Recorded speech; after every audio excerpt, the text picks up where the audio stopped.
काली नजर। माँ, माँ। अरे क्या माँ माँ कर रहा है? बकरी का बच्चा है क्या? अरे माँ, मजाक छोड़ो।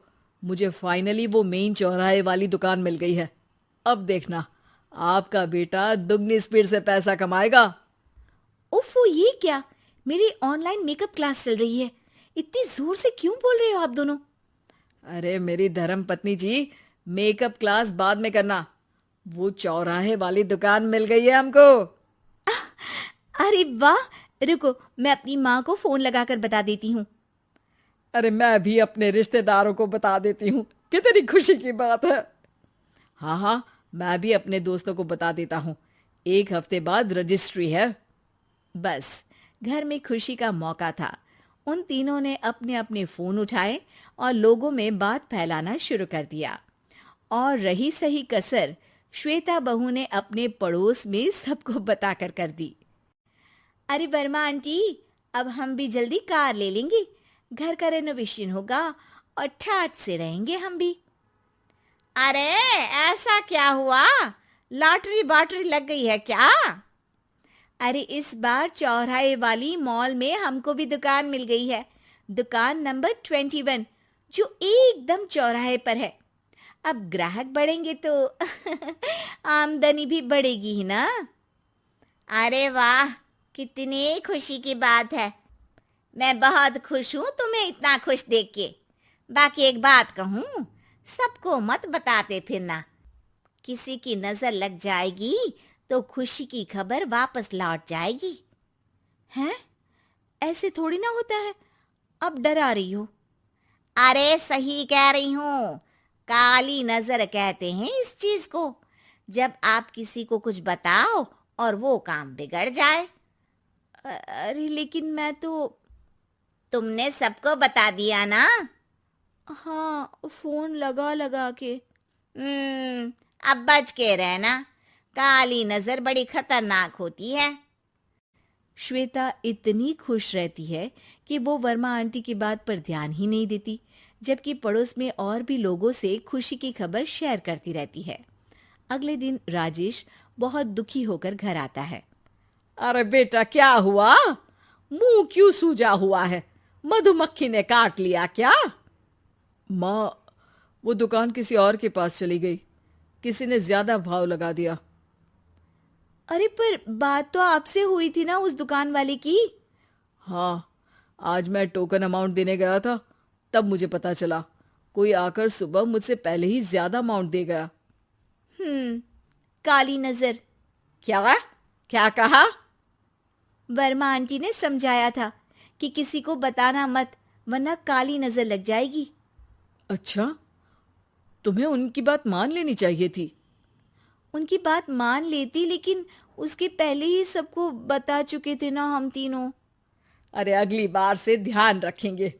कोई भी नई चीज होगी तो किसी को नहीं बताएंगे। तीनों कुछ दिन ऐसे ही रहते हैं, पर एक दिन श्वेता को एक मेल आता है। राजेश, मेरा ऑनलाइन मेकअप कोर्स कंप्लीट हो गया। अब मैं खुद का पार्लर खोल सकती हूँ। अरे वाह, अपने मोहल्ले में ही खोलते हैं। ये जो घर के सामने दुकान है ना, वहीं। हाँ, यहाँ सस्ती भी मिल जाएगी। अगले दिन श्वेता वर्मा आंटी के पास जाती है, मिठाई का डब्बा लेकर। अरे आओ आओ, कैसे आना हुआ?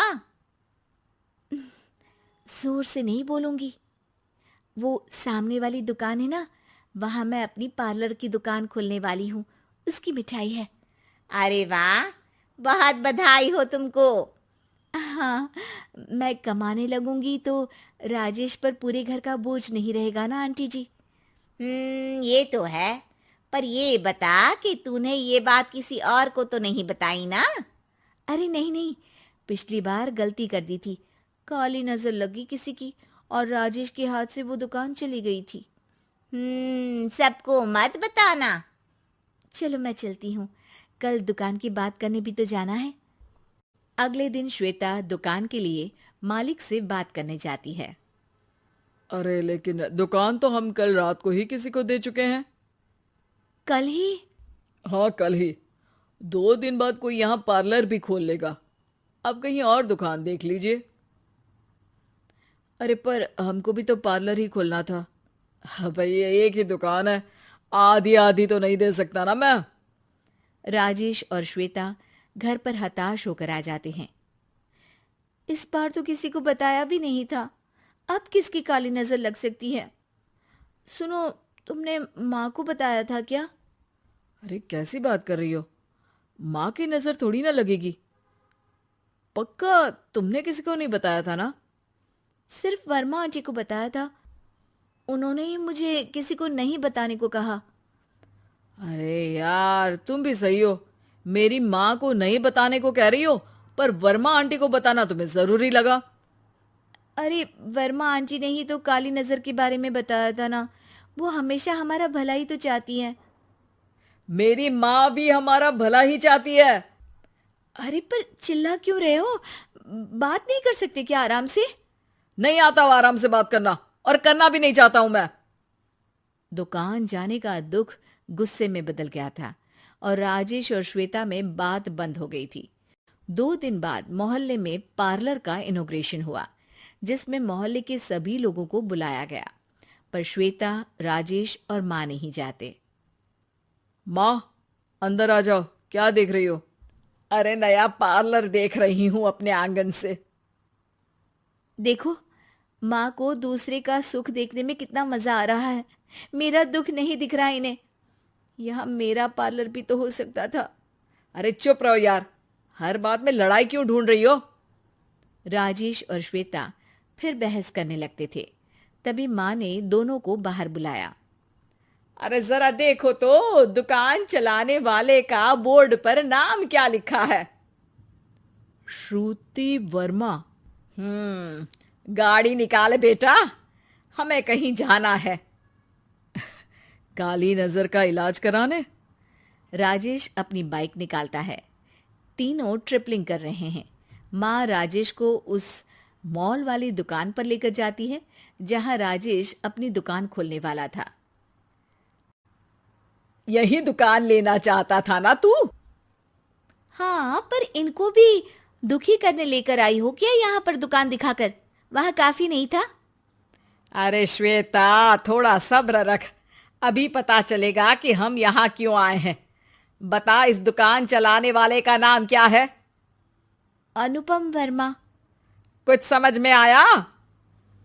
वो दुकान वाली श्रुति वर्मा, ये दुकान वाला अनुपम वर्मा, और हमारे पड़ोस में हमने उस दुकानों के बारे में बताया किसको था? अब वर्मा आंटी को। मतलब वर्मा आंटी ही हमारा काम बिगाड़ रही है? नहीं नहीं, ऐसा नहीं हो सकता, ये बस इत्तेफाक है। राजेश अपना फोन निकालता है और श्रुति वर्मा और अनुपम वर्मा के नाम फेसबुक पर सर्च करता है, जहां ये दोनों ही वर्मा आंटी के रिश्तेदार होते हैं। श्वेता को समझ में आ जाता है कि वर्मा आंटी की ही नजर खाली नजर है। अब क्या करना है? कोई भी खुशी की खबर हो तो काली नजर से बचना है, यानी वर्मा आंटी से बचना है। अरे पर मुझे ये समझ में नहीं आया कि वो हमारे साथ ऐसा क्यों करेंगी। अरे बेटा, एक सीख है, दूर के आदमी को आपकी तरक्की से कम परेशानी होगी, पड़ोसी को ज्यादा। दोनों माँ की बात में हामी भरते हैं और अगला काम चुपचाप करने की कसम खाते हैं, ताकि आगे से वर्मा आंटी कोई काम ना बिगाड़ सके।